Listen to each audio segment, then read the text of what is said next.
한국 철야 기도회의 긍정적인 영향과 관련해서는 이미 한국 교회의 철야 기도의 발전 과정에서 이미 살펴볼 수 있는 것처럼요. 가장 우선적인 것은 이제 기독교 역사에서 오랫동안 강조해 왔던 쉬지 말고 기도하라라는 바울의 권면을 우리 시대의 이 한국교회 상황에서 연결해 가고 있다는 점에 있어서 일단 가장 중요한 기여가 주어지고요. 또 하나는 기도를 통한 하나님과의 관계성 구축이 삶을 지배한다라는 신앙을 정확하게 제시했다라는 겁니다. 필요에 의한 간구뿐만 아니라 하나님에게 집중하는 것이 가장 중요한 이 신앙의 실천이고, 그것 자체가 신앙에 미치는 영향을 가장 선명하게 제시하는 방식으로 이제 발전시켰다는 거죠. 이것과 연결해서 더 중요한 것 중에 하나가 하나님의 신뢰의 대상으로 분명하게 익히는 것을 강화시켰습니다. 한국 철야 기도의 오랜 어떤 실천이 제시해준 방식 중에 하나가, 기도가 단순히 문제 해결을 위한 어떤 수단이라기보다는 하나님을 신뢰하는 것이 중요하고 필요한지, 기도를 통해서 그 신뢰의 방식을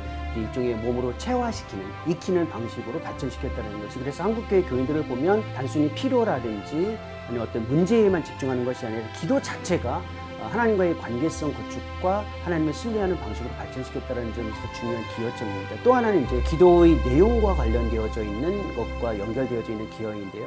기도의 이제 내용과 연결되어져 있는 방식 중에 이제 두 가지가 나타납니다. 하나는 자기 자신의 삶의 형성과 관련된 기도, 또 하나는 이웃, 공동체, 세상의 필요를 위한 기도. 이건 이제 도고 기도이죠.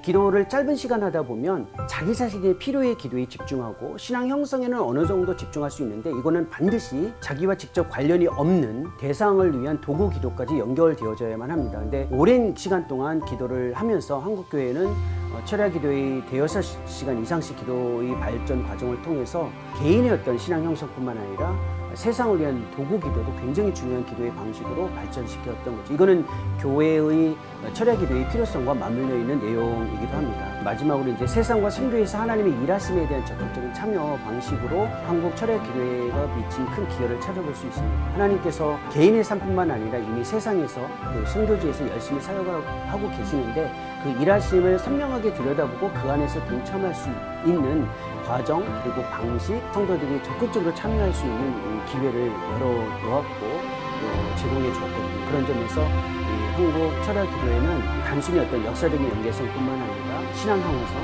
그다음에 기도와 관련되어 있는 방식의 확대, 그리고 하나님의 일하심에 대한 참여를 위해서 가장 중요한 한국 기도의 정체성을 제시하는 방식으로서 큰 기여를 했다고 저는 생각합니다.